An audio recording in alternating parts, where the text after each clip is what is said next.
Cowboy saved a giant Apache from a bear trap. Next day, the chief demanded he marry his daughter. The wind howled through the trees as Jack Coyote McAllister rode his horse through the dense forest. The rugged wilderness of the frontier was a place where only the toughest survived. A seasoned cowboy, Jack was used to the vast open plains, the dry heat of the desert, and the constant danger that came with being alone. He preferred the solitude of the land, far from the noise of towns and cities. Out here, it was just him and his horse, his rifle, and his determination to make it through another day. The sun was beginning to dip below the horizon, casting long shadows across the forest floor. Jack was making his way through the woods, heading toward the river for a fresh water supply.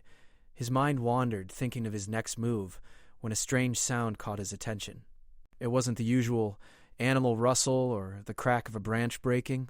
It was something else, a low, painful groan. Curious, Jack urged his horse forward, steering it carefully through the thick underbrush. The groan grew louder, and as he neared, the source became clear. A figure was slumped against a tree, the weight of his body pressing against the bark. The man was massive, his dark skin covered in war paint, a warrior of some kind. But it wasn't just any warrior. Jack's heart skipped a beat when he recognized the figure. This was no ordinary man. The giant before him was Chief Red Hawk, the leader of the Apache tribe. Jack had heard of him. The chief was known for his strength, wisdom, and his fearsome reputation in battle. Red Hawk was a legend, the kind of man who could bring entire armies to their knees. And now, here he was, injured and trapped. Jack quickly dismounted, his boots hitting the ground with a soft thud. He crouched beside the chief, his eyes scanning the situation. The large man was caught in a bear trap, the metal jaws digging deep into his leg. Blood was seeping through the wound, and the chief's breathing was ragged. Jack could see the pain in his eyes, but there was no fear. Red Hawk was a warrior, and no amount of pain could take away his pride. Jack's instincts kicked in. Without hesitation, he reached for his knife, the blade sharp and steady. He cut away the rope that was tangled around the chief's leg, making sure to avoid the trap's sharp edges. Red Hawk grimaced but didn't flinch. Jack took a deep breath and, with one swift movement, pried the trap open. The sound of the metal jaws snapping was loud in the stillness of the forest. Red Hawk let out another groan, his hand clutching Jack's arm as if to steady himself. Jack's heart raced as he helped the chief to his feet, supporting his weight as best as he could. The chief was massive, and Jack wasn't sure how much longer he could hold him up, but there was no time to waste. They had to get to safety. "Can you stand?" Jack asked, his voice steady but low. Red Hawk nodded, though his face twisted in pain. He tried to put weight on his injured leg, but staggered, almost falling to the ground. Jack quickly wrapped an arm around his shoulder, helping him stay upright. "We need to move," Jack urged. "I'll get you to my camp. It's not far from here." The chief gave a curt nod, and Jack guided him through the forest, his horse following closely behind. The weight of the moment hung heavy between them. Jack couldn't help but wonder how the chief had ended up in such a situation. The man was known for his sharp mind and his ability to survive in the harshest conditions. It was hard to imagine that a man like him would be caught in a bear trap. But Jack didn't ask questions. He focused on getting them to safety.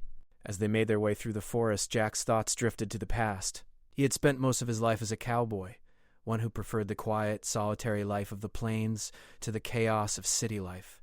He'd had his share of run-ins with people from all walks of life, lawmen, outlaws, settlers, and soldiers, but he had never encountered anyone like Red Hawk. The chief was a living legend, a man whose name was spoken with both fear and respect across the land.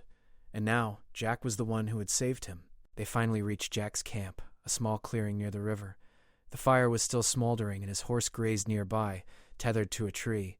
Jack helped Red Hawk to a makeshift seat by the fire, then hurried to fetch his supplies. He grabbed a cloth, some herbs, and a small knife, preparing to tend to the chief's wound.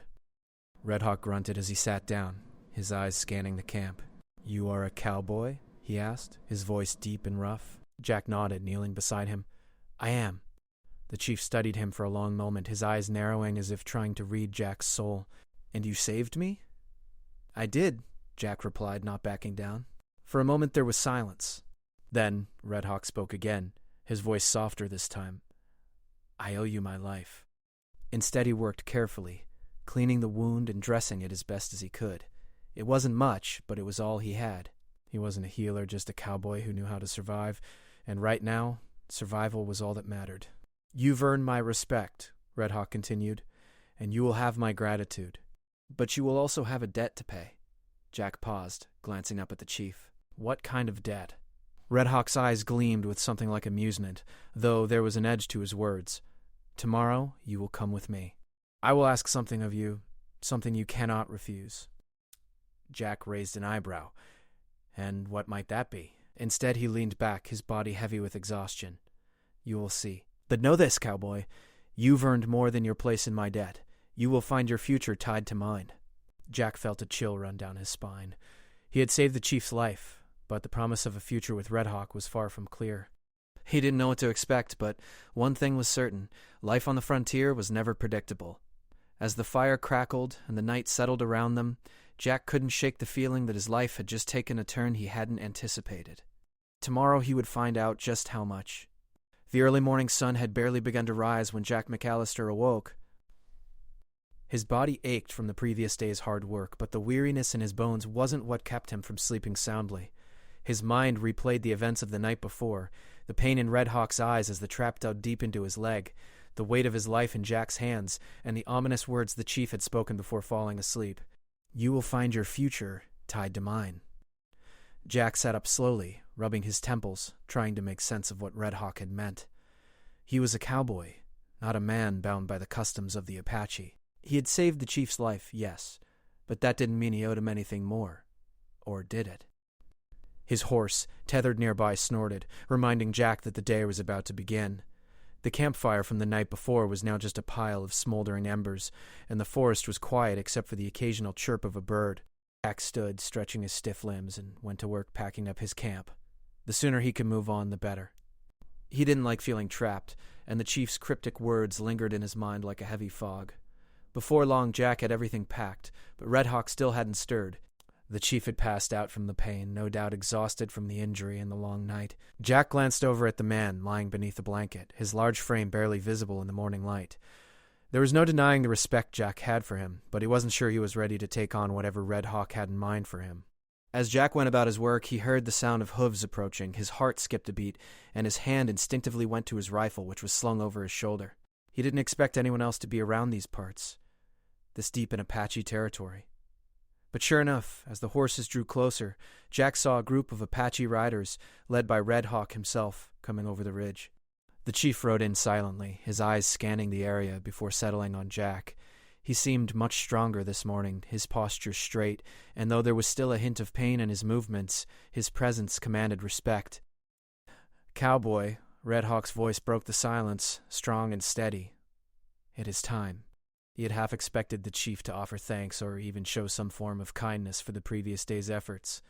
Instead, Red Hawk had this look on his face, unwavering, almost as if he had been preparing for something. Time for what? Jack asked, keeping his tone neutral. Red Hawk didn't answer right away.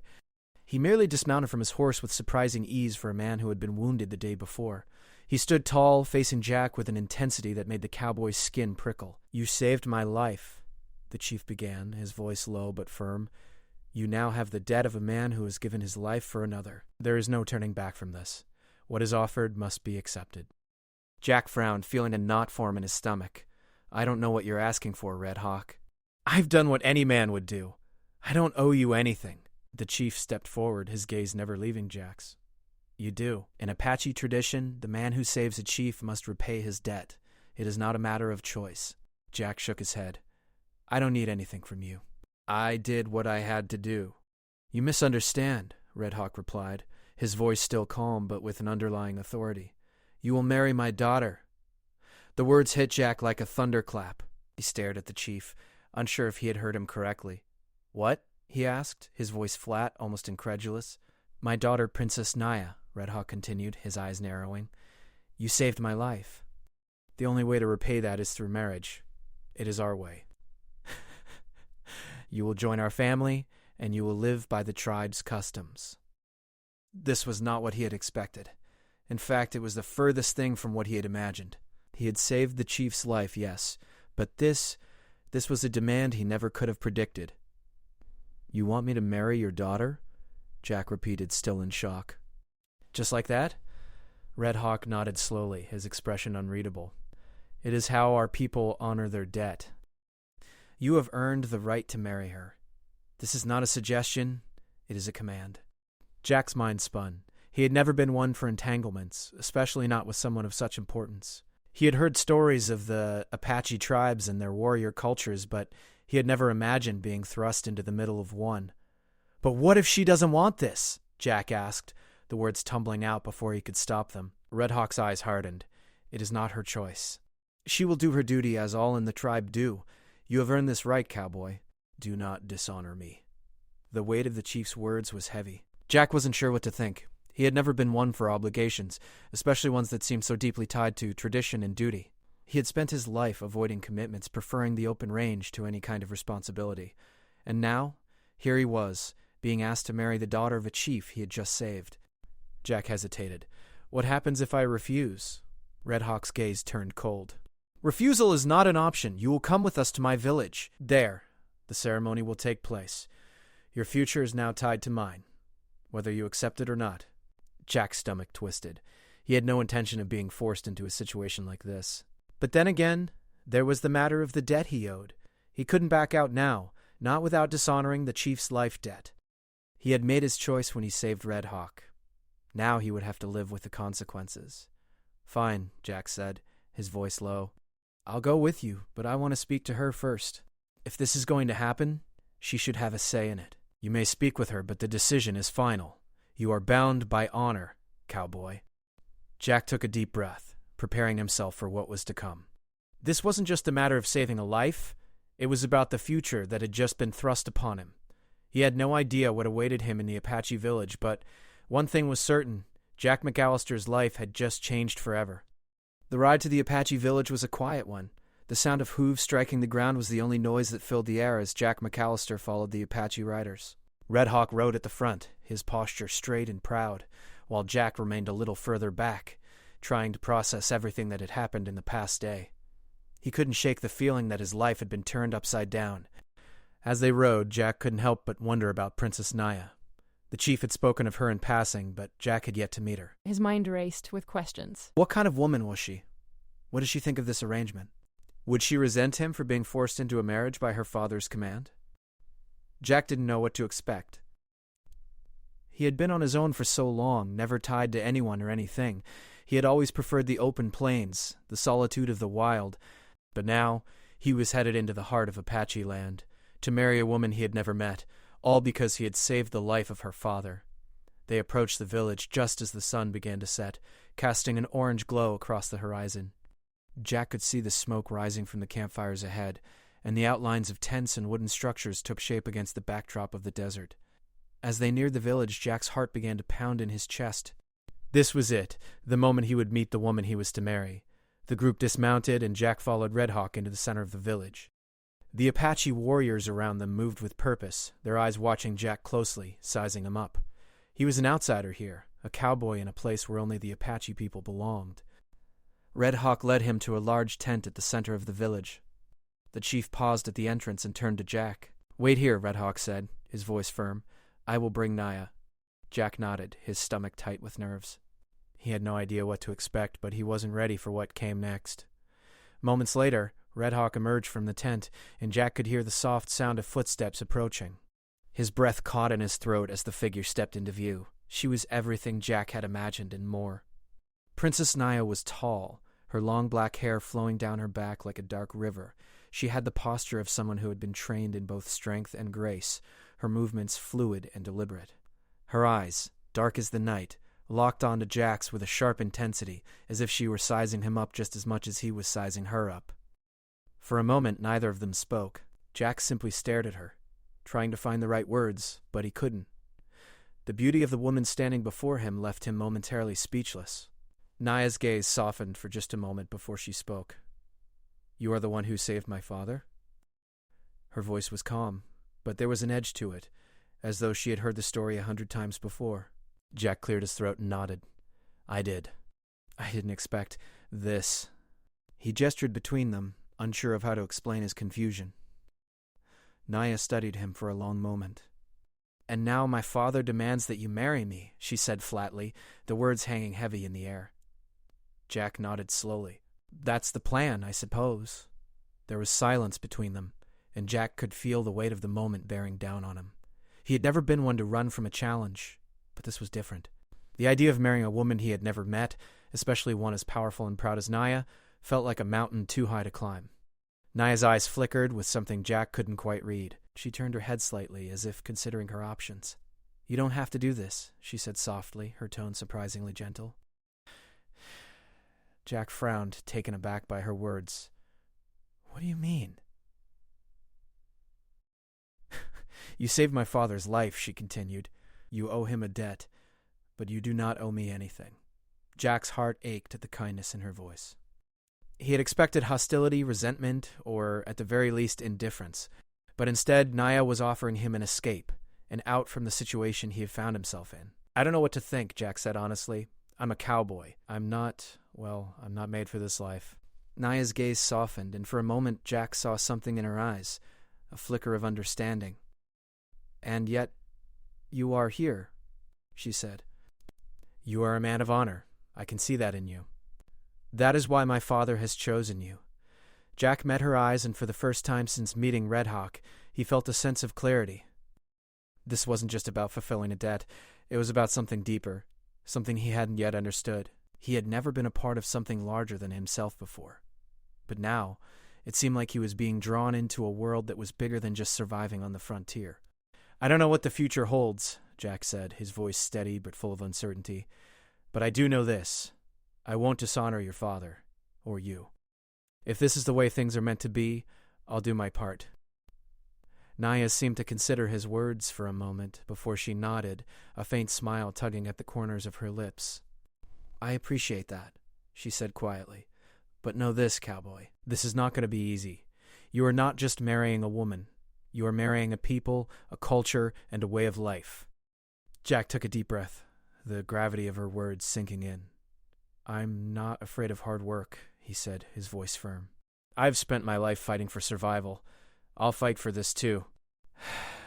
Naya's eyes softened, and for the first time Jack saw a flicker of hope in them. "Then let us see if we can make it work, Cowboy." As she turned to leave, Jack stood there for a moment, watching her go. He had no idea what the future would bring, but for the first time in his life, he wasn't alone. He had a place here, among the Apache, among Naya, and perhaps, just perhaps, he had found something worth fighting for. The days that followed were a whirlwind for Jack McAllister. What had started as a simple rescue had now bound him to a life he never imagined. He had saved Chief Red Hawk's life, and in return, he was to marry Princess Naya, the daughter of the great Apache chief. The weight of that responsibility pressed down on him, but there was something about the Apache way that stirred a sense of duty in his heart. He spent his days getting to know the village, learning about the people and their customs. The Apaches were not like the people Jack had known before. Their bond with the land, their respect for their ancestors, and their warrior spirit were deeply rooted in everything they did. Jack had spent much of his life alone roaming the frontier, but now he was learning to become a part of something larger than himself. Naya, though strong and independent, had begun to soften toward him. She was still unsure of the marriage, but seemed to accept it as her father's will. Jack could sense her reluctance, but he also saw something else. Respect. She respected him for his honesty, his strength, and the fact that he had not tried to run away from the situation. As the days passed, Jack spent more time with Naya. They would walk through the village together, or he would help her with small tasks, learning bits of their culture along the way. It wasn't easy, and Jack often felt like an outsider, but with every step he felt himself growing closer to her, and a bond began to form between them. One evening, as the sun began to dip below the horizon, Jack and Naya sat together by the fire. The flickering light danced across their faces, casting long shadows on the ground. The village had settled into quiet, the only sounds being the crackling of the fire and the distant calls of coyotes. "I never thought I would find myself here," Jack said, his voice quiet but steady. "I've always been a cowboy. I've always ridden alone, never stayed in one place for too long." Naya looked at him, her eyes thoughtful. "And now you are here, with us. A part of the tribe, whether you like it or not." Jack chuckled softly. "I didn't think I'd ever be a part of anything. But here I am. I'm not sure what to make of it all, but there's something about this life. It's different." Naya nodded, her gaze turning to the fire. "It's not easy, being part of a tribe. The responsibilities, the traditions, the expectations, they are all weighty. And when you marry a chief's daughter, it's not just about you, it's about the tribe, the people. Everything is connected. Jack watched her closely, sensing the weight in her words. I understand that now. I didn't at first, but I do now. I've seen the way your people live, the way you protect each other. It's something I've never known. She met his gaze, her eyes softening. And what about us? What about you and me? Jack hesitated, his heart beating faster. I didn't ask for this. I didn't ask for any of it. But now that I'm here, with you, I'm willing to try. I'm not a man who runs from his duty, Naya. If this is what is meant to be, then I'll make it work. I'll fight for it.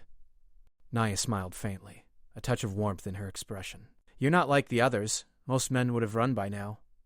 I'm not like the others, Jack agreed, his voice steady. I'm not running, not from you or from this life. I don't know what the future holds, but I'll face it with you, together. The words hung between them for a moment, neither of them sure of what came next. But something had changed. There was an unspoken understanding, a shift in the air. For the first time since meeting Naya, Jack felt a sense of peace. He didn't know what the future would bring, but he knew he wasn't facing it alone. The next morning, the village prepared for the ceremony. It was a simple affair, but the significance of it was not lost on Jack. This wasn't just a marriage. It was a union of two cultures, two worlds coming together. Jack had saved the chief's life, and now he was to marry his daughter, binding him forever to the Apache tribe. Jack stood in the center of the village, dressed in a ceremonial robe provided by the tribe. It wasn't much, but it was a symbol of the honor they had bestowed upon him. Around him, the villagers gathered, their faces stoic, their eyes watching the ceremony with great respect. Chief Redhawk stood beside him, his expression unreadable, but Jack could feel the weight of the man's presence. Naya appeared at the edge of the crowd, her beauty striking against the backdrop of the desert. She wore a simple yet elegant dress, adorned with beads and feathers that spoke of her status within the tribe. She walked toward Jack, her head held high, and when she reached him, she stopped. For a moment, the world seemed to stand still. Jack's heart raced, and he saw the uncertainty in Naya's eyes. She was as unsure as he was, but there was something else there, too, a flicker of trust. Without a word, she took his hand, and they stood together, side by side. The ceremony began with a chant, the rhythmic sounds filling the air. Jack's mind raced as he listened to the words he didn't understand, but the meaning was clear. This was a binding, a commitment not just to Naya, but to her people, to the Apache way of life. As the ceremony came to an end, Red Hawk stepped forward. You have earned your place among us, Jack McAllister, he said, his voice loud and strong. You are now a part of the Apache tribe, bound by honor, loyalty, and duty. He had fought for survival his whole life, but now he was fighting for something greater. Something worth more than any piece of land or gold. Red Hawk turned to Naya and spoke softly. And you, my daughter, will stand beside him as his equal, his partner in all things. Naya met Jack's gaze, her eyes filled with a mixture of emotions. For the first time since meeting her, Jack saw not just the princess, but the woman she was, a woman of strength, of courage, and of heart. I will stand beside you, she said softly, her voice steady, in this as in all things. The crowd erupted in applause, and Jack's heart soared. He had become part of something bigger than himself. He had found a family, a purpose, and a love that he never expected. And as he looked into Naya's eyes, he knew that whatever came next, they would face it together.